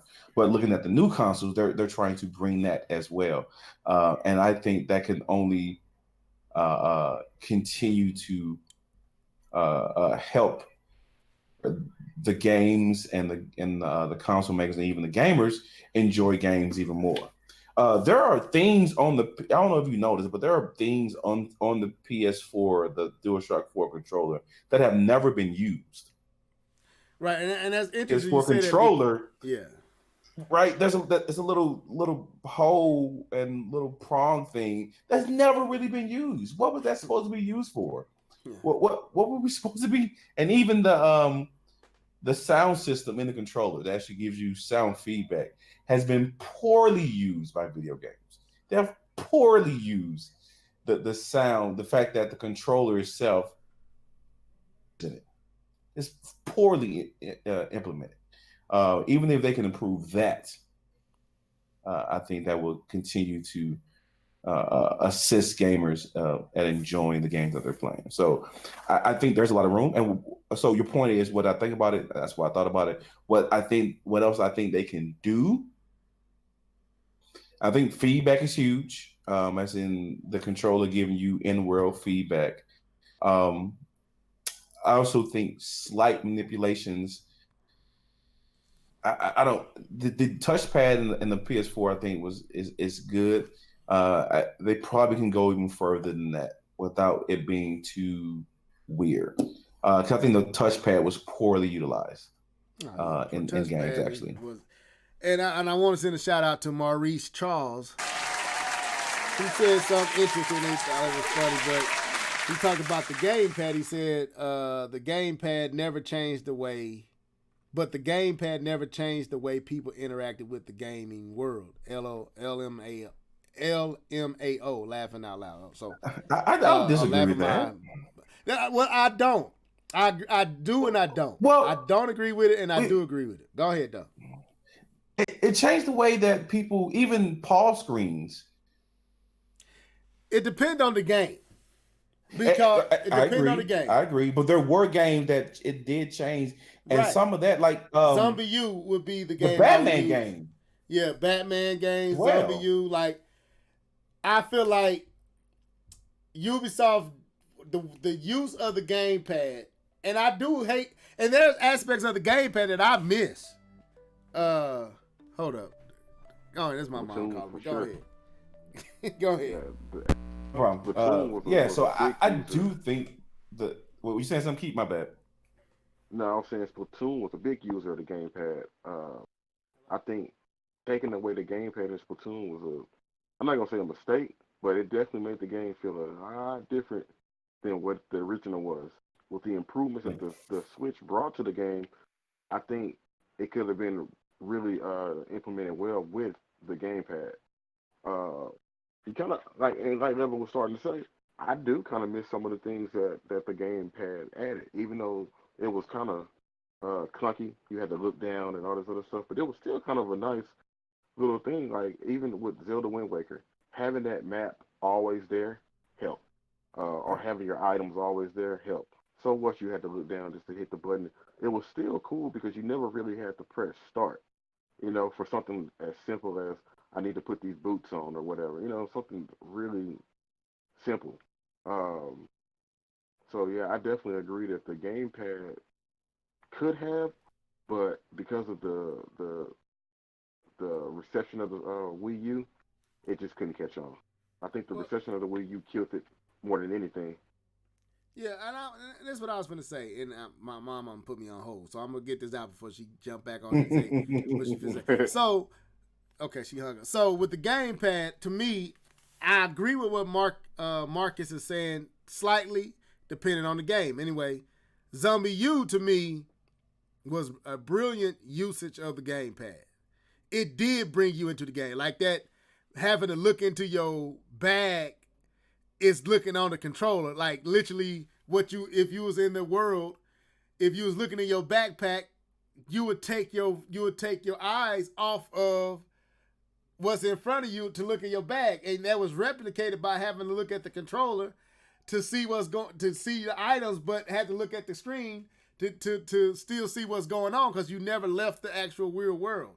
So that was dope, but I think Nintendo failed to utilize the functionality of the gamepad in unique ways. I was finna post yesterday. I was gonna post, and this was a whole different thing. But Nintendo Land showed brilliant uses of the gamepad, and the way it changed how you play games. The one game where you basically chasing somebody, and the person that you chasing has the gamepad, and he can see where y'all coming from, but y'all can't see him on the big screen. Y'all can't see his movements, but if I had the gamepad, I could see your movements. And it utilized unique ways of changing up the interaction, the player, the handheld, the controller, and what's going on the screen. But again, there was other aspects of the gamepad that I didn't like, but I miss a lot of stuff. I miss a lot of the functionality of the gamepad from going to the Switch from the gamepad that I had to get used to not being able to do that no more. But as far as the game goes, I think to me the only game that I can think of outside Nintendo Land is Zombie U. Keith, what was one did you name? Because them the two I can think of. That Oh, I named Splatoon. I named Splatoon. what I just named it. Wind Waker. I just said Wind Waker. Okay. And I'm gonna throw in a bonus that doesn't even exist, but I would say a game like y'all just mentioned Mario Rabbids probably would have benefited from a game the gamepad. Okay. So now what's being talked about with the DualShock 5, I think none of this was done on the Wii on the Switch. I mean on the Wii U gamepad. Like this adaptive trigger stuff. Like one thing I liked about it was, and K-Bum kind of alluded to it when he was talking about Oculus and is it Vive? Is it Valve? Yeah, HTC Vive. I remember that game where you basically a gingerbread man or something like that, and you having to shoot bow and arrows at different ones on the stage. It reminded me of the Wii remote and nunchuck, but the Rumble was on a whole nother scale. Like Keith, you know, on Wii Sports, when you was playing the bow and arrow game and you pulled the controller, the nunchuck from the Wii remote, and you heard the sound come from the Wii remote, and it made the ding sound, and you that let you know you had pulled the controller to its basically as far as it can go, and to see that interact, see the character on the screen replicate your movement, it literally brought you into the game. Minus the rumble, the rumble didn't make you. The rumble was there. You felt the rumbling, but it didn't make you feel like you was actually pulling the string. But seeing that happen while you're doing the motion kind of did take you into the game. Where this game, the rumble replicated the tightness of the string, so to speak, a little bit. The tension, yeah.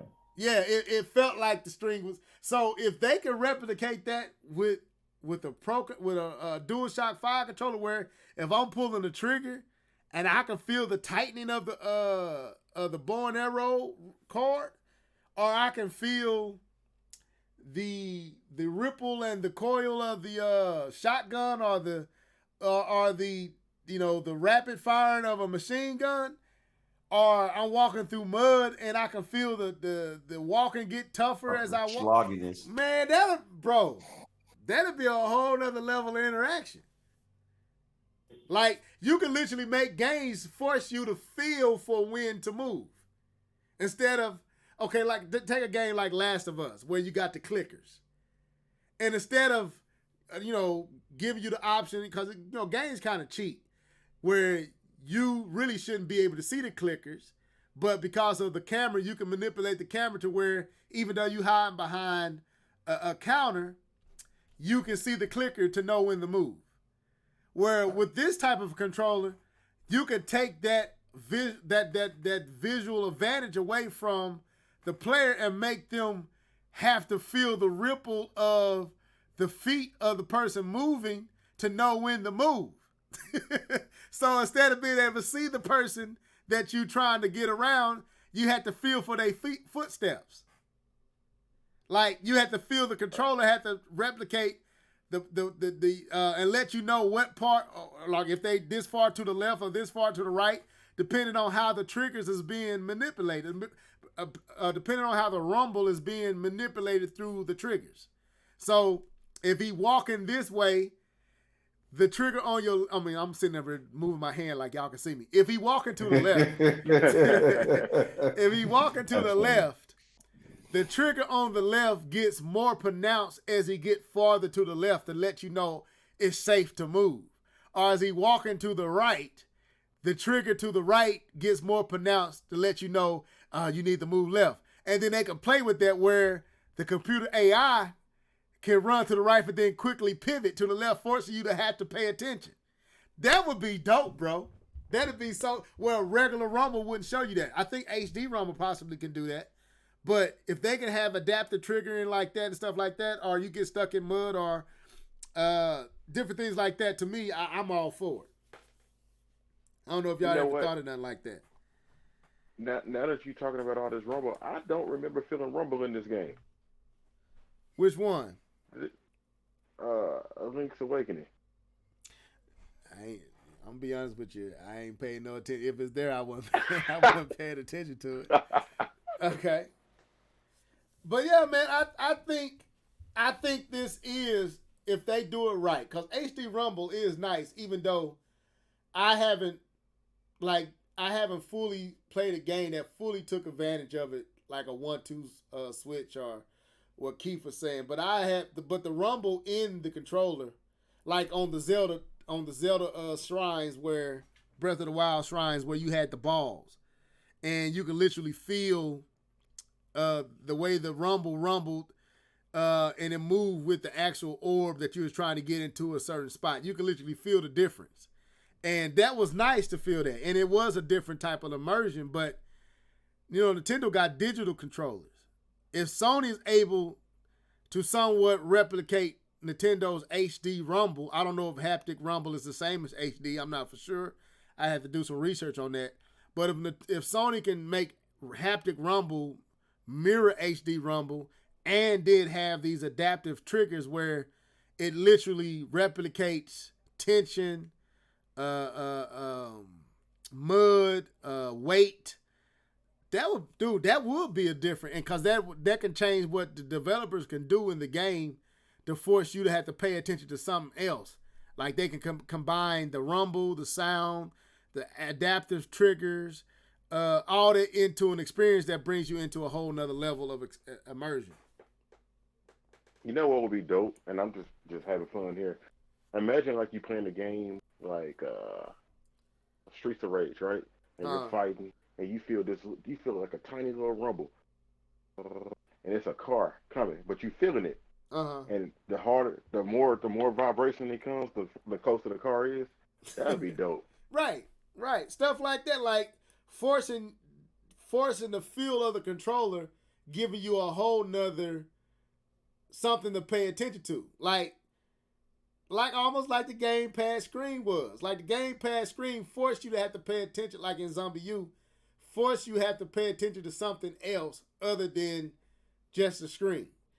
I think it would force the gamers to have to train their senses. Like I can see K-Bum playing, like This is what I was thinking about, K-Bum. Are you still there? I don't know if you. I ain't hear you say I'm that. here. Like you play Madden and all them games. And I was thinking like, what if in a game like Madden, when you in the quarterback, instead of you being able just to see a person getting close to you, or let's say they come from your blind side, you can feel the footsteps and the approach of the defense based on what side of the field they're on and how close they are to you. So if someone is approaching you, like that, quarterback has that awareness in the pocket. Like, some quarterbacks, like I'll be going to my son's games and this quarterback got real good pocket awareness. He seems to know when somebody is coming up from the back, even though he's not looking that way. The controller replicates that feeling. Like, let's say you got a dude approaching you from the left, but from your back, and the controller can make you feel the sensation as they, like Keith was saying, as they get closer, you can feel the rumble on that sign letting you know you need to move to your right. You need to move farther to your right because they're gaining ground on you. You're about to get tackled. And you can literally feel that even on a run play. Like if you got the running back and he running and you can't see the full field where you at, you can also see what's not in view through the controller. So if you have somebody on your heels to the left or to the right, then that lets you know to move farther to the left, even though you can see what's on the field too. In front of you, you can't see what's behind you. See what I'm saying? That would be dope, bro. That would be real dope. That'll give you a whole nother level of accuracy in how you move. Like, you being a person who plays sports games like that, like even down to when to let the ball go with the trigger. With each player having a different point, it's already there, but adaptive triggering can literally let you know what Steph Curry's sweet spot is by making the rumble different at that point. To let you know that's when you need to release the ball. That, man, dude, could you see where this could go? Definitely, man. That'd be dope. Yeah, that'd be, because I can't never know when to release the ball, because you just got to know when to release. But if you had something haptic or adaptive that make the trigger either beat or what jerk or what's the word, rumble at that point, that would make you have to focus totally different. Like to be I guess what's the word I'm looking for? Anticipating that while in real game situations. You anticipating that feel like, man, I got pressure. I can feel the pressure because the controller let me know I need to get out the pocket. I got pressure coming from the right. I need to move out the pocket to the left. Like that'll change up, man. That'll make the whole experience a whole nother level. Go ahead though. Whoever got something to say, or we can get out of here. Or just pressure like last second shot, make the controller rumble. I think they already do it with the free throws and stuff like that. Just talking about basketball. Like, but yeah, that'll be kind of dope. I'm gonna throw this question to K-Bun from Maurice. I think that's saying it right. Yeah. It says, do you truly think EA would change the gameplay for the controllers? I would say it like this. Do you truly think EA will change the gameplay for the controllers for Madden now? If the controller was like what we describing, do you think EA would change the gameplay to match the controller, the technology within the controller? Yeah, I do. Okay. I don't think EA is as lazy as people make them out to be. So yeah, I do think they would. Okay. Because I see doing no work. Because I there see, like games like in like Call of Duty or Modern Warfare and games like that, where they show you the arrows where different people are, or when you hiding out in the building or something, and it show you where everybody coming from. What if the controller lets you feel like, let's say a person getting into it, like at a certain point like when they get into your space to a certain point, you can literally start feeling their footsteps if you was hiding out. And the closer they get in whatever direction they coming in from, the haptic rumble replicates them coming in from that angle, and the closer they get, the heavier the rumble gets from that angle. And literally feel like, let's say they don't see you and they walk the other way, you can feel the rumble go that way until they get out of the space to where the rumble don't be triggered anymore. Like that would change up so much stuff, bro. Yeah, I agree 100%. It's came on, you got quiet. I would think you'll be geeking out over that. I'm sorry. I started playing a Madden figured game, you so was playing concentrated. something. I was like, no. Go ahead though. No, the thing is, some of that stuff you guys are referring to is already in games. Like, when you're playing basketball 2K, when you're at the free throw line and it's like a minute left, your joystick does rumble. Or it does move when the crowd starts it's like the crowd yelling, so it does rumble. Oh yeah, And of nervousness and stuff like that, like a heartbeat. But it's not. If you have HD rumble, it would be a higher degree that it would be able to do for you. They have for shooting where you can actually feel when the shot is ready to be released. There is a slight rumble that the game does when it's ready to be released, but still that can definitely be heightened with that feedback. Heightened with that feedback. Okay. All right. I mean, as you can see, I'm more excited for the controller possibilities than I am the actual Nex-Gen hardware as far as the box under the TV. Because I believe there is a point to where we get into where there's going to be diminishing returns visually. Like, we're going to get better visuals, don't get me wrong. And like K-Bomb said, the lighting and all this stuff and the shadows and all that stuff probably can make a game look drastically different and better. And I'm not saying we have reached the pinnacle of where we can go visually, but I'm saying I think, and this is what I do like about Nintendo, I think Nintendo trying to push the boundaries of immersion via the controller has been a good thing. Now, I ain't going to say that every decision they have made has been the best, because they always cut corners, even when they strike seemingly oil, they find a way to cap it off before it fully all comes out. But I'm more interested in what they could do with these controllers, because to me, my creativity goes a whole bunch of different places, thinking about what they can do with what seems to be their direction. Seems to be the direction they're trying to go with these more advanced controllers. I think who said this? What did he say? He said HD Rumble is haptic feedback. Okay, so it is the same thing. All right. So with this HD and haptic rumble, whatever, I like what Nintendo is doing, and I would like to see this stuff, advanced even farther. So I'm interested,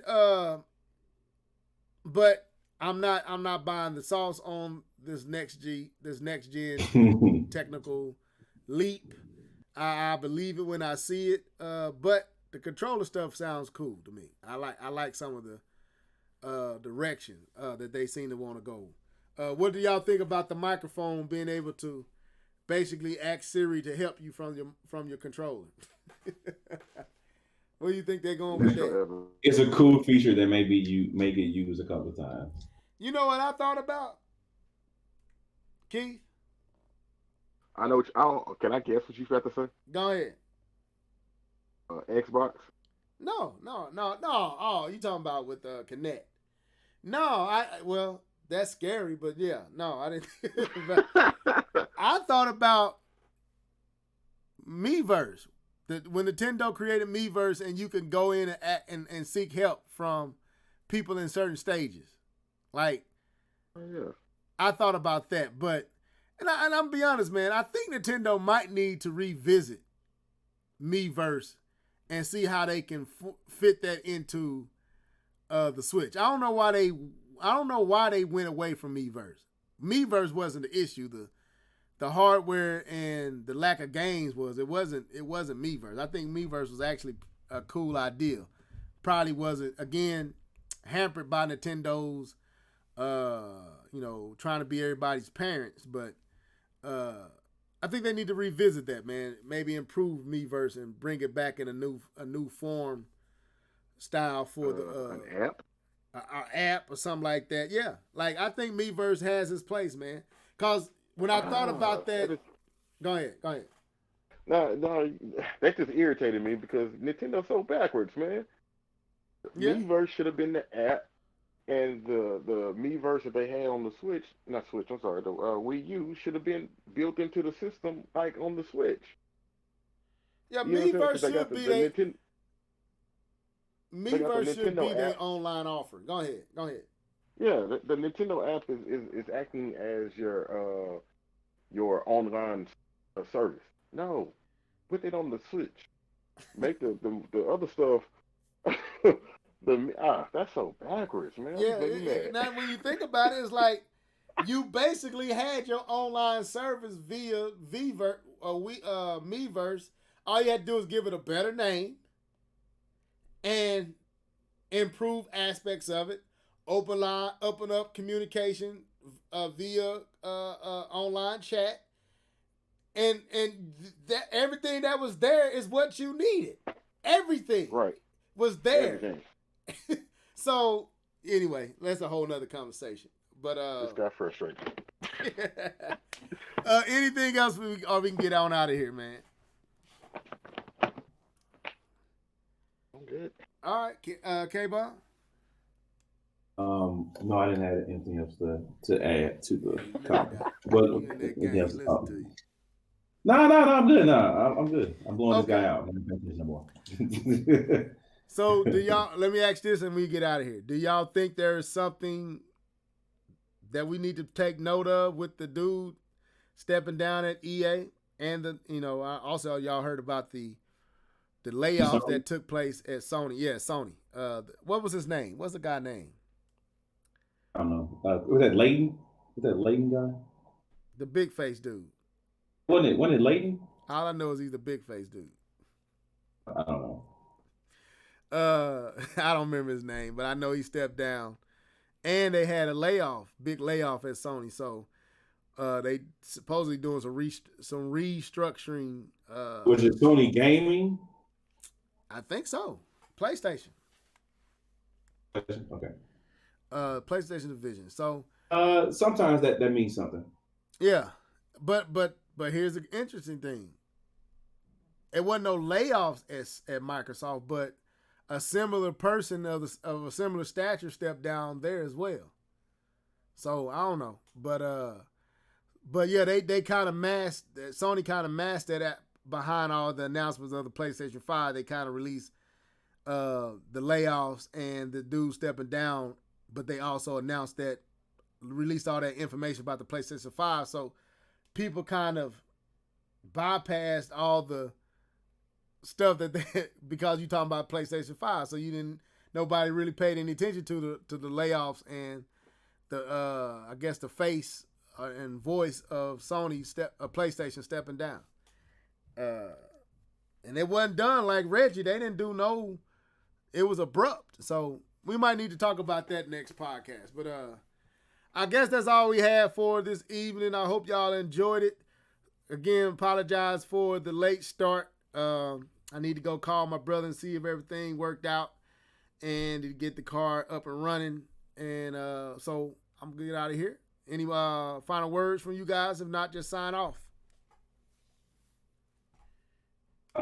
No, man, it's good to be back. I know I've been out for a little bit longer than the other guys, so it's good to be back, to get back into groove. I know like I said, we did start a little bit later than we expected to, but it was definitely good to get into it, man. Get the conversations, have a little fun, get a little jokes in, get the chance to hear my what you've been gaming on. So Feel good to get back in the groove, and shout out to the live chat. I know Haruhi was definitely live in the chat. He was keeping the conversation going with a couple other guys like Maurice and a couple other guys that stepped through. So we really do appreciate you guys coming in and helping us out when we have issues or can't get a word out, and giving us some and fact checking us and make sure that we're 100 on what we're talking about. So we appreciate that.